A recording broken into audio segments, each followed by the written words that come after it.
ਤੁਸੀਂ ਵੇਖ ਰਹੇ ਹੋ ਵਿਸ਼ਵ ਵਾਰਤਾ ਤੇ ਗੱਲਬਾਤ ਕਰਾਂਗੇ। ਇੱਕ ਰਾਈਟਰ ਸਾਡੇ ਨਾਲ ਨੇ ਦੀਪ ਸਾਹਿਬ ਤੋਂ ਪੁੱਛਾਂਗੇ ਕਿਉਂਕਿ ਉਹ ਚੰਡੀਗੜ੍ਹ ਪਹੁੰਚੇ ਨੇ ਤੇ ਉਹਨਾਂ ਨੇ ਵੈਸਟ ਬੰਗਾਲ ਤੇ ਕਾਫੀ ਰਿਸਰਚ ਕੀਤੀ ਆ। ਕਿਤਾਬਾਂ ਉਹਨਾਂ ਦੀਆਂ ਕਾਫੀ ਫੇਮਸ ਨੇ। ਦੀਪ ਸਾਹਿਬ ਬਹੁਤ ਬਹੁਤ ਸਵਾਗਤ ਹੈ। Thank you. ਤੇ ਜਿਹੜੀਆਂ ਕਿਤਾਬਾਂ ਹੁਣ ਤੱਕ ਤੁਹਾਡੀ ਪਹਿਚਾਣ ਬਣ ਗਈਆਂ, ਸਭ ਤੋਂ ਪਹਿਲਾਂ ਤੇ ਤੁਸੀਂ ਇਹ ਖਿੱਤਾ ਜਿੱਥੇ ਅਸੀਂ ਕਈ ਇਤਿਹਾਸ ਦੇ ਪੰਨੇ ਜੇਕਰ ਦੇਖ ਲਈਏ ਜਿਹੜੇ ਸਾਨੂੰ ਇੱਕ ਜਿਉਣ ਦਾ ਰਾਹ ਵੀ ਦੱਸਦੇ ਨੇ ਤੇ ਸਾਡੇ ਅਤੀਤ ਇਤਿਹਾਸ ਤੇ ਕਈ ਚੀਜ਼ਾਂ ਨਾਲ रूबरू करवाते हैं। तो तुही लिखण बारे ही क्यों सोचा? देखिए, क्योंकि मैं बंगाल से हूँ, वेस्ट बंगाल से जी, और वेस्ट बंगाल और आज के जो बांग्लादेश है उस पूरा एरिया मिला के इनफैक्ट और भी बिहार के पार्ट्स, ईस्टर्न इंडिया के काफ़ी सारे पार्ट्स लेके ईस्ट बंगाल बोला जाता था। तो ये 1947 में ये अलग हुआ है ना। पहले ईस्ट पाकिस्तान बना, आज के दिन बांग्लादेश है। लेकिन ये जो जगह अभी भी जुड़े हुए हैं through common culture, common literature, common traditions, तो सिर्फ रिलीजन अलग है दोनों देश का। इनफैक्ट बांग्लादेश में अभी भी ऑलमोस्ट 2 करोड़ हिंदू है, तो सिर्फ बट वो मुस्लिम मेजॉरिटी है, इसलिए कल्चर और लैंग्वेज अलग है, ऐसा नहीं है। तो इसीलिए जब भी आप बांग्लादेश के बारे में बात करते हो आपको वो लेंस से देखना चाहिए, जो एक कॉमन कल्चर, कॉमन लैंग्वेज का लेंस है, और सिर्फ हिंदू मुस्लिम ये लेंस नहीं है। तो तभी आप समझ पाओगे कि उधर क्या हो रहा है और क्यों हो रहा है। नहीं तो उस नूं मिनी पाकिस्तान के तौर पर भी वेख्या जाता। तुसीं हिंदू भाईचारे की या बाकी चीज़ों की गल की, पर उहदे नाल ही मैं जोड़ना चाहूँगा तुसीं 1947 का भी जिक्र किया। पर 1947 अगर कहते एक लेखक जिहड़ा वो हर चीज़ नूं बड़ी गहराई नाल समझदा, तो तुसीं लॉर्ड माउंटबेटन प्लान बारे की कहोगे? वो प्लान तो प्लान था, लेकिन वो सडनली जो किताबां लिखियां उहदे आधार जी, जी जी जी वो प्लान तो प्लान था, लेकिन वो प्लान फेल हो गया।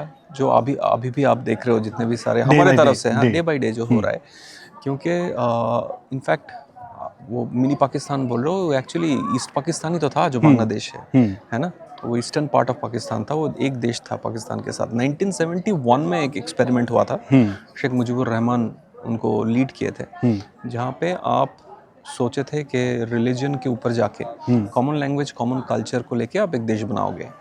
और फिर क्योंकि उस देश के क्रिएशन में इंडिया का हाथ था, इंडियन आर्मी गए थे उधर, मुक्ति योद्धा जो फ्रीडम फाइटर्स थे उनके साथ, तो एक इंडेटेडनेस था, एक ये था, इंडिया के प्रति एक फ्रेंडशिप था, जो अभी कम्प्लीटली जा रहा है। अब फिर से वो पाकिस्तान की तरफ झुक रहे हैं, और बहुत पब्लिकली झुक रहे हैं। पाकिस्तान के नेवी चीफ उधर थे,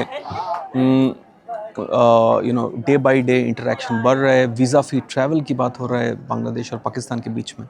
तो सॉवरेन देश तो है ही, इस पाकिस्तान तो फिर से नहीं होंगे, लेकिन पाकिस्तान के बहुत करीब जाने की कोशिश हो रहा है बांग्लादेश में। नहीं तुहाडे वाले खित्ते ते आइए दीप साहब, क्योंकि गलबात शुरू तो उस पासे शुरू हो गई, विचार चर्चा चली पई, पर तुहाडियां मुख्य किताबां किहड़ियां ने?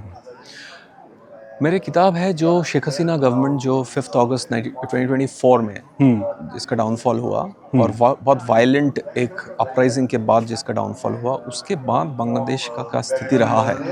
तो एंटी इंडिया हेट देख रहे हैं हम टीवी पे और खबरों में, लेकिन उस हेट का जड़ क्या है, और उधर कौन से पॉलिटिकल फोर्सेस अभी ऊपर आ रहे हैं, और भारत के लिए वो कैसे चैलेंज होने जा रहा है in coming years. That is my book.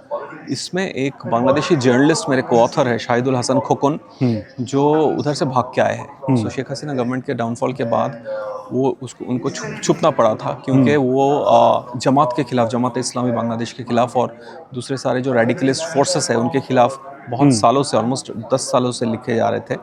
तो उनको अपने घर छोड़ के भागना पड़ा, और 3 महीने भागने के बाद वो इंडिया बॉर्डर क्रॉस करके इंडिया आ गए, अभी इंडिया में ही हैं।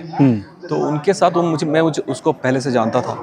मैं जब इंडिया टुडे वेबसाइट के एडिटर था, वो मेरा बांग्लादेश कॉरेस्पॉन्डेंट था। तो मैं और वो मिलके, और जयदीप मजूमदार जो हमारे जो north east Bengal, north east, ये सब एरियाज़ और हमारे इस रीजन का जियो स्ट्रैटेजी अच्छे से समझते हैं, हम तीनों मिलके ये किताब लिखे। अच्छा, तो इस तो नाल भी कोई होर किताबां लिखी? जी जी, मेरा ये 4th किताब है। अच्छा, हाँ, मेरा पहला किताब का नाम था blood island, N oral history of the मरीज झापी मैसेकर। वो भी कहीं ना कहीं इस इशू से जुड़ा हुआ है। उधर के जो हिंदू जो उधर पीड़ित थे, वो ओवर द इयर्स वो बंगाल में आए, लेकिन बंगाल में एक आइलैंड है सुंदरबंस रीजन में जहाँ पे वो अपना होमलैंड बनाए।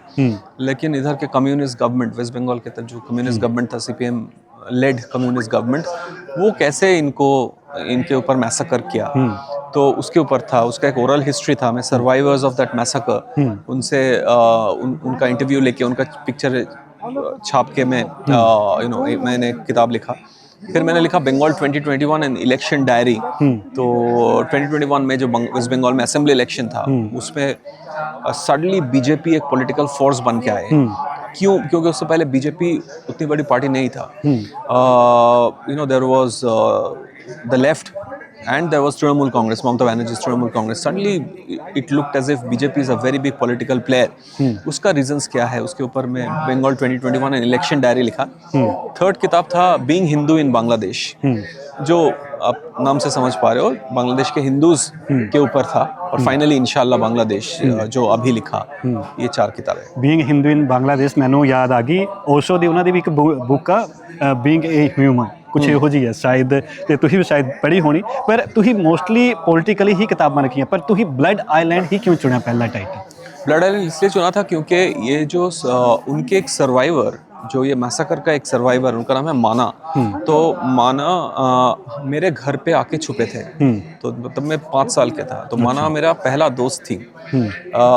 मुझे उस टाइम पे पता नहीं चला था कि ये सब क्या है। मैं सिर्फ 5 साल का था, लेकिन क्योंकि मेरे फादर साहब प्रोफेसर थे और जाने माने प्रोफेसर थे और पब्लिक इंटेलेक्चुअल्स थे, तो उन्होंने इन लोगों को हेल्प करने की कोशिश किया। उन्होंने उस टाइम पे एक राइटर्स, इंटेलेक्चुअल्स, प्रोफेसर्स, सारे लोग मिलके चाहा था कि ये जो मैसेकर हो गया, इनको राहत की ज़रूरत है। तो ये माना हमारे घर पे आके 1 साल रुके थे। अच्छा। तो उनसे मैं ये स्टोरी सुना था कि 1 साल तक उनके ऊपर कैसे अत्याचार हुआ वेस्ट बंगाल में, इस आइलैंड में, जिसका नाम है मरिज्जापी। ये स्टोरी मेरा पहला स्टोरी है। तो जब मैं बड़ा होते गया, फाइनली मैं जर्नलिस्ट बना, मुझे लगा अगर मुझे किताब लिखना है तो मैं इस स्टोरी से शुरू करूँगा। तो ये मेरे लिए बहुत पर्सनल एक जर्नी था। ਅੱਛਾ।